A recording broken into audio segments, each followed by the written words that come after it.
Hello. അപ്പോൾ നമ്മളിപ്പോൾ തുർക്കിയിലെ അന്റാലയിൽ മെയിൻ ബസ് സ്റ്റേഷനിലാണുള്ളത്.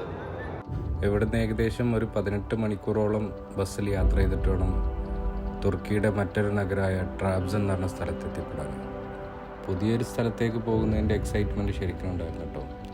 എന്നാലും ഒരു 5:30-6 മണിയൊക്കെ ആയപ്പോഴേക്കും തന്നെ ഏകദേശം ഇരുട്ട് മൂടി തുടങ്ങിയിരുന്നു. ഇനി ക്യാമറ ഒക്കെ എടുത്ത് വെച്ചിട്ട് നന്നായിട്ടൊന്ന് ഉറങ്ങണം.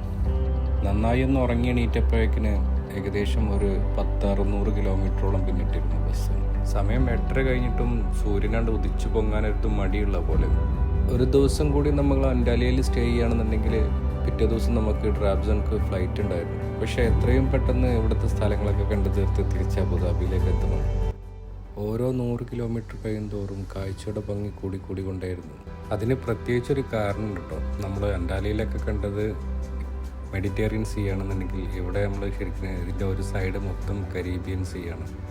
നമ്മൾ പോകുന്ന ഈ ഒരു വഴിയുടെ ഇടതുവശത്ത് ഈ കരീബിയൻ സീയോട് ചേർന്ന് ഒരുപാട് ചെറിയ ചെറിയ വീടുകളാണ്. ഇതിൻ്റെ വലതുവശത്ത് ഒരുപാട് നല്ല കൃഷിയിടങ്ങളും. ഈ ഒരു റോഡ് ചെന്ന് അവസാനിക്കുന്നത് മറ്റൊരു രാജ്യമായ ജോർജിയയുടെ ബോർഡറിലാണ്. 1-2 യാത്രക്കാർ മാത്രമാണ് ഈ ഒരു ബസ്സിലുണ്ടായിരുന്നത്. അതുകൊണ്ട് തന്നെ എനിക്ക് 2 സൈഡിലെയും കാഴ്ചകളൊക്കെ ശരിക്കും കാണാൻ പറ്റി. കഴിയാവുന്ന കാഴ്ചകളൊക്കെ ഞാൻ ക്യാമറയിലും പകർത്തി. ഓരോ 20 മിനിറ്റ് കഴിയുമ്പോഴും നമുക്ക് പുതിയ സ്റ്റേഷനിൽ നിർത്തും. ഏകദേശം ഒരു 30 മിനിറ്റ് 20 മിനിറ്റോളം നമുക്ക് ബ്രേക്ക് ഉണ്ടാവും. നമുക്ക് വേണമെന്നുണ്ടെങ്കിൽ അവിടെ ഇറങ്ങി പുതിയ ഭക്ഷണങ്ങളൊക്കെ ട്രൈ ചെയ്യാം, നമുക്കൊന്ന് ബ്രേക്ക് എടുക്കാം. അതുപോലെ തന്നെ ബസ്സിലും നമുക്ക് ഓരോ സ്റ്റോപ്പ് കഴിയുമ്പോഴും നമുക്ക് ഫുഡ് ചായയൊക്കെ ആയിട്ട് നമുക്ക് തരും. യാത്രയിൽ ശരിക്കും നമ്മൾ നേരിടുന്ന ഒരു മെയിൻ പ്രോബ്ലം എന്ന് പറയുന്നത് നമ്മുടെ സമയപരിമിതിയാണ്. ഞാൻ കഴിയുന്ന സ്ഥലങ്ങളിലൊക്കെ പോകുമ്പോഴും അവിടുത്തെ ഉൾഗ്രാമപ്രദേശങ്ങളൊക്കെ പോയി കാണാൻ മാക്സിമം ശ്രമിക്കാറുണ്ട്. ആവുന്ന സമയം കൊണ്ട് മാക്സിമം എത്തിപ്പെടാൻ പറ്റുന്ന സ്ഥലങ്ങളൊക്കെ എത്തിപ്പെട്ട് കുറേ കാഴ്ചകളൊക്കെ കണ്ട് തിരിച്ചു മടങ്ങണം. അപ്പോൾ ബസ് ഇതാ പുതിയൊരു സ്റ്റേഷനിലേക്ക് അടുത്തുകൊണ്ടിരിക്കുകയാണ്. ഈ ഒരു ബസ് സ്റ്റേഷനിൽ ഏകദേശം ഒരു 30 മിനിറ്റോളം നമുക്ക് ബ്രേക്ക് ഉണ്ടായിരുന്നു. ഓരോ ബസ് സ്റ്റേഷനിലെത്തുമ്പോഴും അതാത് ബസ്സിൻ്റെ കമ്പനിയുടെ സ്റ്റാഫ് വന്നിട്ട് ആ ബസ് മൊത്തമായിട്ട് ക്ലീൻ ചെയ്യും. ഉൾവശവും പുറത്ത് വാട്ടർ സർവീസ് എല്ലാം ചെയ്തിട്ടാണ് പിന്നെ യാത്ര തുടരുക. ഏകദേശം 1000 കിലോമീറ്ററോളം കഴിഞ്ഞു. ഇവിടുത്തെ റോഡും ഇവിടുത്തെ ട്രാൻസ്പോർട്ടേഷനും ശരിക്കും എടുത്തു പറയേണ്ട ഒരു കാര്യം തന്നെ കേട്ടോ. ഒരു ഗട്ടറിൽ പോലും ഇതുവരെ ചാടിയിട്ടില്ല എന്നാണ് എനിക്ക് തോന്നുന്നത്.